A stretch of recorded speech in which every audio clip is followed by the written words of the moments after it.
right, mate. How you going? Yeah, good. What's going down? Hey, gang. The sun is out. What's it like up there? Are you tanning your groins? I am tanning. I'm bronzing my groins. I don't have a base for my bed at the moment that broke, so I've just got the mattress on the floor. So I'm lying with my head on the edge of the mattress and my beautifully parted and stretched groin area spread eagled up onto the glass sliding doors that lead out to my balcony. Hang on, the masses want to hear about this. And the sun is just beaming and beating down upon me, and the groins are becoming some of the probably the bronzest groins on the Gold Coast. The bronzest? Is there such a word? The most bronze, the bronziest. And I'm aware that there's, neighbours in neighbouring buildings looking off their balcony over at this glistening glory. And I'm actually very lucky that they can't see in my window. So no, it's all safe for the neighbours. But yeah, I'm definitely bronzing the groin. There's some superlatives that came out there. That's a big word for me this time of morning. I've never heard that word in my life. No, glistening groins. Yeah. Anyway, yuck. I just got all that. I've got a picture in my head now, and you just turned me off for the rest of the podcast. Yeah. Anyway, have you got your pants on this morning? Or? Yes, I have my pants on all the time. I sleep in pants. Thank you. Do you? Yes. You're missing out, mate. I get ready for night time. Put my clothes on so I can just jump out of bed and get into it first thing. Get into it. I bet you do. What else is happening in the world? Not much. Parramatta have got some fresh claims against them that they've been cheating the NRL salary cap. What about that? What's doing? Yeah, it's the accommodation thing. They're saying that they're below market value. Yeah, renting it out to players either for free or below market value. How dare they? Around $100 to $150 a week, opposed to the market value of $280 to $380 or something per week. Yeah, I don't know. I guess it's just all. Well, it's regulations that are there, so they know that it should be there. That's right. They're doing the wrong, or they don't. I don't know yet, but the claims are that they've done the wrong thing again. So you'd think that Parramatta of everyone would be bloody extra special careful, considering the not too distant past. Yeah, that's right. Well, the report named that players Manu Mu. Not too distant past. It doesn't make sense. Recent past. Sorry. Not too distant future. Anyway, that slipped straight past me. I didn't even hear what you said. Yeah. The report named Manu, David Gower, Semi Radradra, and Joseph Paulo, Kenny Edwards, who have allegedly lived in these Leagues Club owned properties. So, yeah. Well, look, I don't know. They're the names that have been tossed up, but we can't really say until it's made public, I guess, and official. But Well, it's not a good look again because they went through the shit a couple of years ago. I know the last thing they need is points deducted for the start of 2019 season. Bloody hell. No, that's correct. And I mean they've been fined pretty heavily in the past, and to do something again and not to have fixed up things is just no good. It isn't, is it? 'Tis not. I wrote a song once called Long Ago. I named it Long Ago, and because I was pretty happy with the way it was sort of forming and building, to me it was like it was a really big, epic type ballad. Yeah. And I put the word in front of it. Twas long ago. You wanker. And I, for about a few months while I was writing the song and doing some recording, I had "Twas long ago," and I was pretty proud of it. And it sounds like a mistake when you put that word there. Twas. It was. So it's T with an apostrophe. Was. Yeah. But it gives it that epic type. Oh, does it? I reckon it gives it a wanky top look. Well, that's what Carl, when my brother looked at the title, and he go, "What the fuck is that?" He absolutely gave it to me, and he didn't even listen to the song. He gave it to me that much, and I walked away with my tail between my legs. Yeah, if I saw that title on iTunes, I'd skip straight past it, to be honest. Anyway, I don't know why. Why did I start talking about that? Who knows? What have you had this morning? Another hash cookie? Probably. We should get into them and have an episode. Well, that's Joe Rogan does that sort of stuff, doesn't he? Yeah, it is legal over there, I guess. He does a bit of a smoke, and he offers it to his guests as well. Yeah. Who did it not long ago?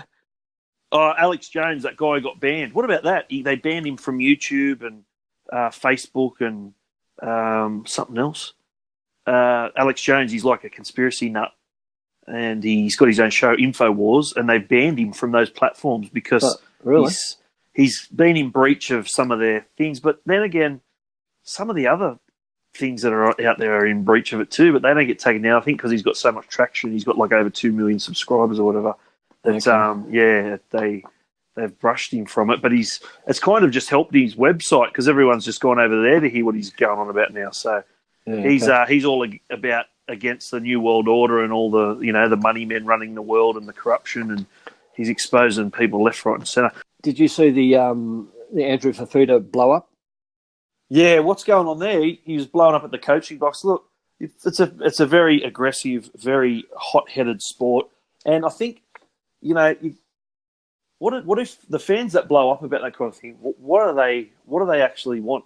I think they love rugby league first of all because blue collar people play it and bash the shit out of each other every weekend legally.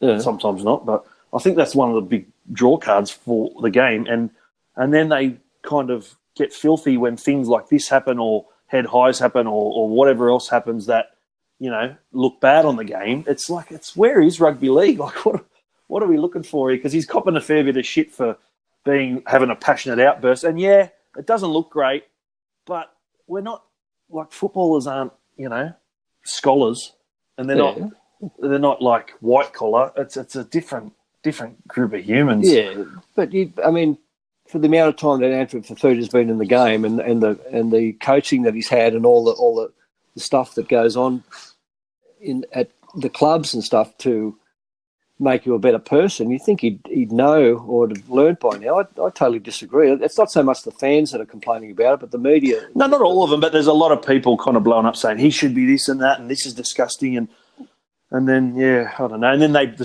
seen the same people blow up about all the reffing and it's like, what do you just want? Do you want a loose game? Do you just want an overly policed game? Like, it's just hard.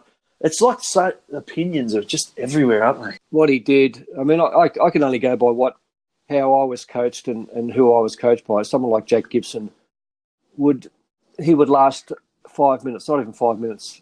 If he'd done that to Jack Gibson and pointed at the coaching staff, Gibbo would have come up to him on the bench and said, "Well, he would have taken him off straight away." And he said he would have told him to go have a shower and go home. Yeah, well, I guess punish him and move on. Like he'll learn. He won't be punished. Oh well, fuck! I don't know. What do you want from me then? I don't know. What are they going to do? They're going to. Well, that's what we're talking about. To the coach. I'm giving you my opinion. My opinion is that he should never have done anything like that and just let what his actions did do the talking, and that was scored the try, and he improved. Yeah, they knew that he was his form had dropped a bit, and they were having trying to get him up there, and he should turn around and go, "Thanks for that comment. It made me work harder." Not pointing at you. Well, piece of shit. Yeah, cop that. Yeah. It's a bit of a hot-headed reaction. Yeah, definitely. It's rubbish. It's not in your nature when you were playing, and not even mine really. I was a bit more of a prick than you on the field, but if my coach told me that I wasn't running hard enough, I would have probably cried. Yeah, you probably would have. I probably just would have sat down, said, "You do it then." You can do it then. Just go sit in the crowd and have a pie and a beer. Yeah. Anyway, I personally, Fifita should pull his head in from how I experienced coaching and the respect. You bump him in the street. Oh, big unit. Yeah, we'll take him on. Yeah, from a distance as you're driving off. He's a hot-headed fella. Like he's a Westie at heart, and he just reacts with his passion opposed to logic a lot of times. Yeah, which he's a pretty good villain for us. If you support a team that's playing against Sharks, you love to hate Big 50. You know what I mean? Oh yeah, absolutely. The big unit. He's a big. He's all heart. He's very passionate. He's very emotional, and he hasn't mastered the art of hiding. I think that comes with maturity as well and growing up.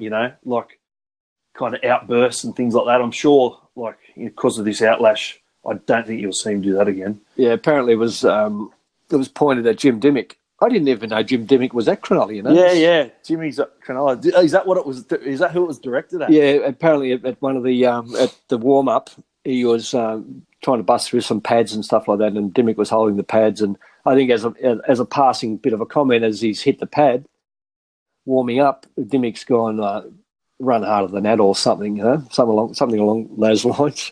Yeah, right. I'm bloody Jimmy's a friggin' legend. He's a great bloke, yes. Yeah. Jimmy wouldn't even care about that. He wouldn't even care that.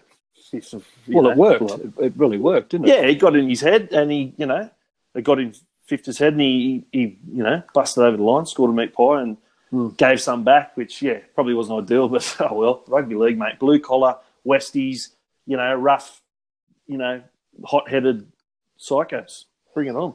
What about Michael Ennis has condemned him too? His on-field outburst at his coach. Yeah, right. Imagine Michael Ennis saying that. Yeah. He didn't have a go at his coaches, obviously. He was very respectful there, but he had a go at every player on the field, all the referees. Yeah, Ennis is a bit of a nerd, so it would have offended him. Bit of a nerd, offended him. Yeah, he's a nerd. He's a footy nerd. He loves it. He kills it. He's a great commentator. Yeah, he's got a good insight into the game because he studies the game. He really, really studies it, and he's all about the technical side of it. And but it surprised me when I first saw him on TV after he retired. It surprised me how good he was, how good he speaks, and he's always been very, very well spoken and well thought. He thinks about what he's going to say. And isn't it funny how things connect like that, or how you're? I mean, it's a bit of a double personality. When you watched him play football, or you played against him, he was an absolute rat. Yeah, and that's, to me, when I see him talking on TV, I think he's full of shit. But I'm not saying he's not good at what he does, but knowing that footy side of him, that you see a bit of that real personality coming out sometimes on the footy field, I'm like, he's not like this. Like he can be. Like obviously, he can speak that way, and he's very well spoken. You can put him in any room with any body of people, and he'll adapt and adjust and be able to communicate with them on that level. Yeah. But he's got a sneaky hidden rat side to him that came out when he was on the field of battle, so to speak. Yeah. And I see that every time I see his head on TV. I don't have Fox, but I see like on Twitter like little snippets of things of the things I follow on Twitter, and he shows him talking real in depth about things, and as articulate and as well spoken as he is, the whole time I'm thinking, you dirty little rat. Yeah, I mean, to have the name Ennis and to be able to put Ennis that in the same sentence as Dennis, it all fits. Yeah. So what else is happening? No, not a lot. I'm running a fat loss webinar tonight, so I'm just preparing for that. How'd the last one go? You had a big one, didn't you? With a group of other people that were talking about other things. Yeah. I spoke at a seminar which was up here in the Gold Coast on a Sunday, and it was great. I got a few new clients out of it, and nice. Just helping them burn some body fat, get trim, especially now that summer's coming up. It's really hard. I freaking forgot. It's still winter.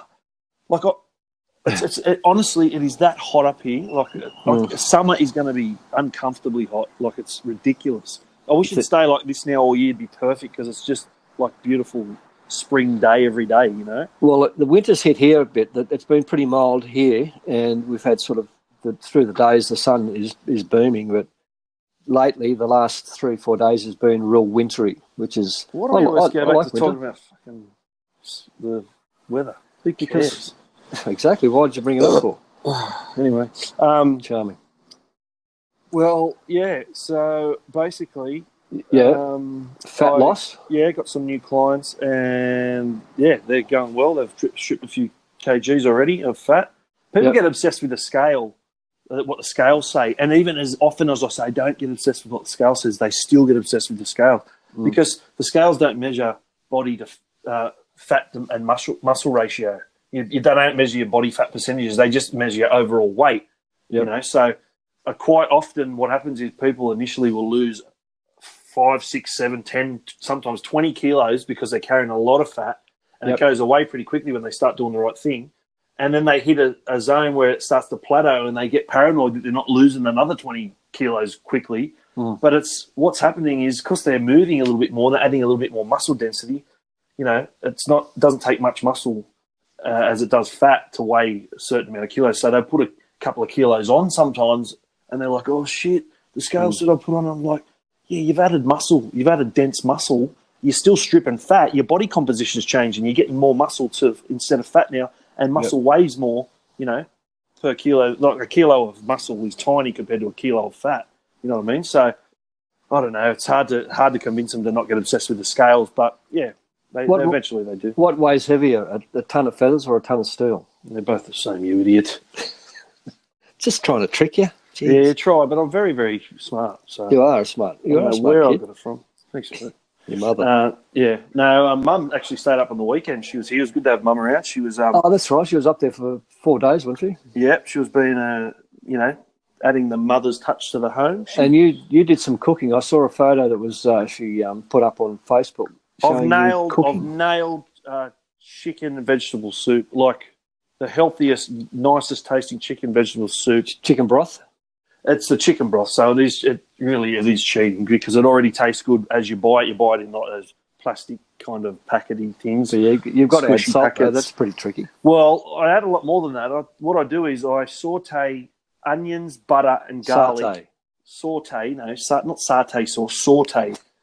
Yes, like simmer butter, onion, and garlic on the floor of the floor of what is it? The pot. Yeah, the pot. And you just make that into a nice kind of paste, and it smells beautiful just as is. Like garlic and onion and butter together, it smells beautiful. And then I put the chicken broth in, which is a good couple of bowls worth. I put 2 of them in, so it ends up being about 4 bowls worth.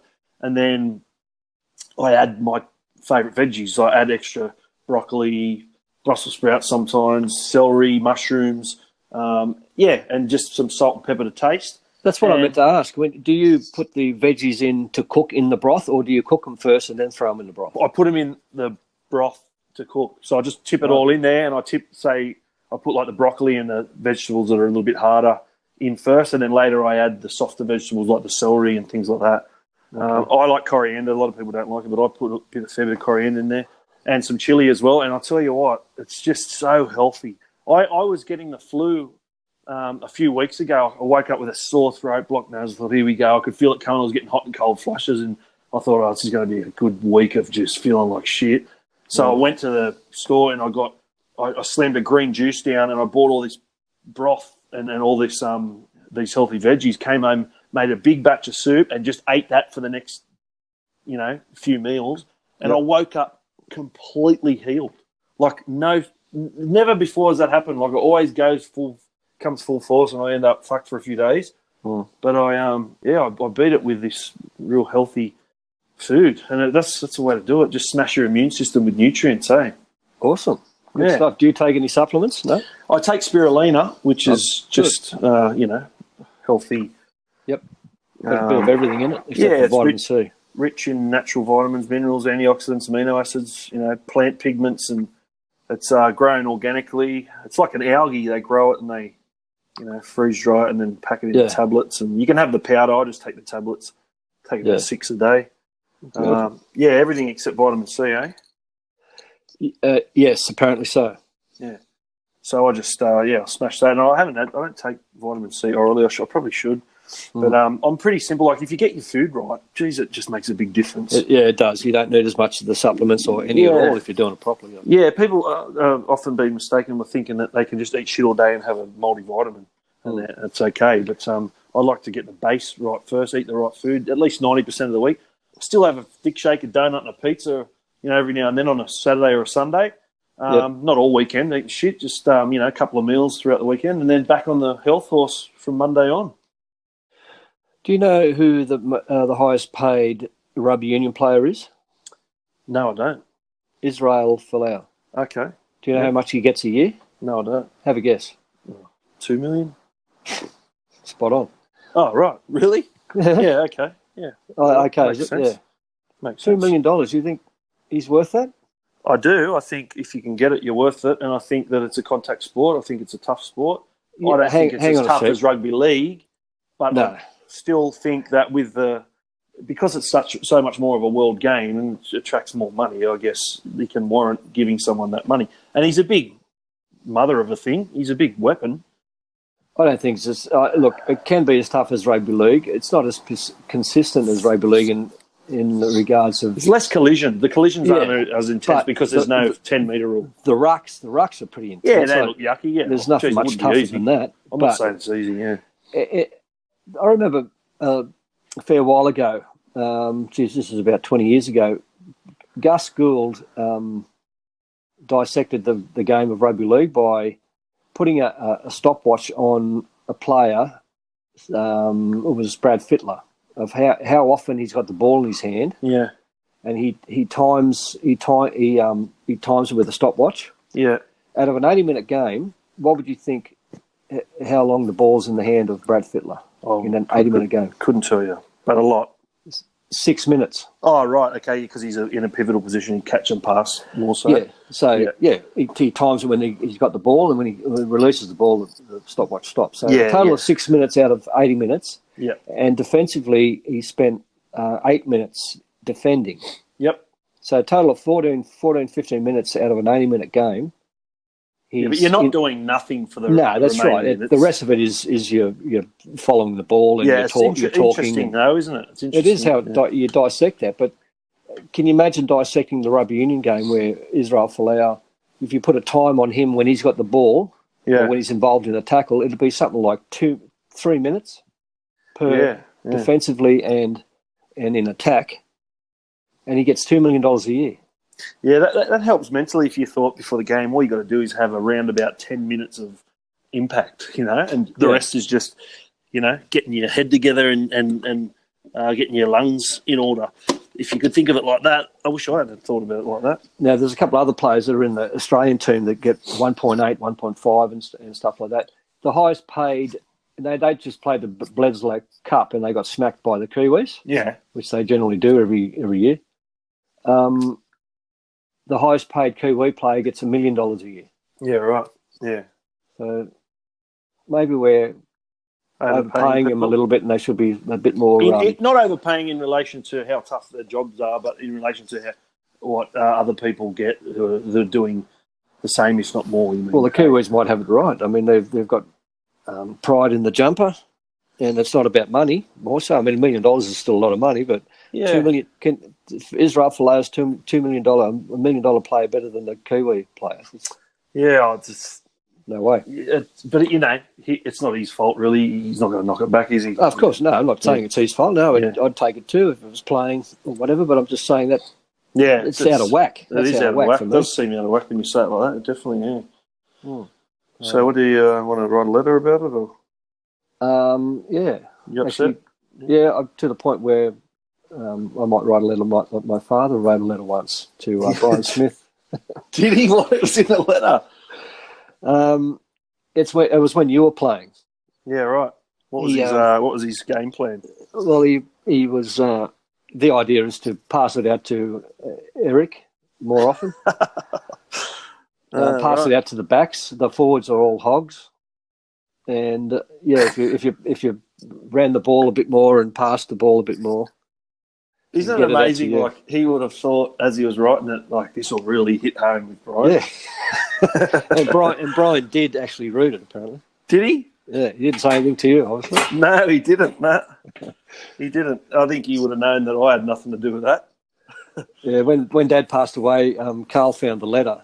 And, well, that's hilarious. And he found the response. The response was pretty basic. Oh, yeah, we tried to get it out to the backs, and the backs are the fastest in the team, and blah blah blah. That's nice that they responded. Or he responded, or whoever did it. Yeah. No, that's good. Good on him. He's looking out for us. Yeah, no, he did.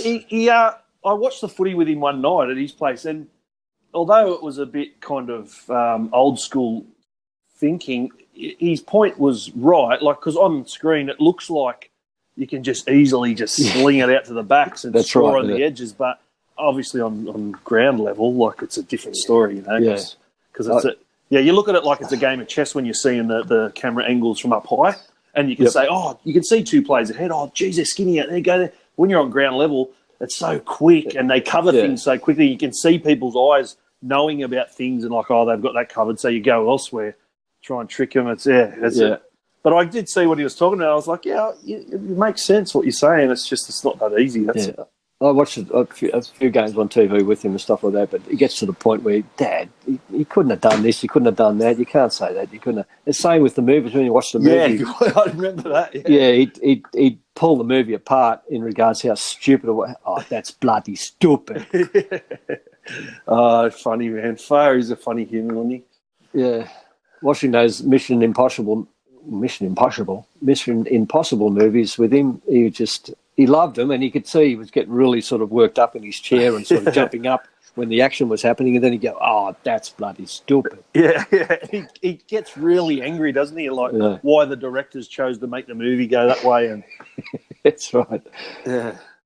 He hated when people walked into like spooky places. Like, why would you go? Why would you go in there? Get filthy. That's it. Filthy. Rest in peace, big fella. Absolutely.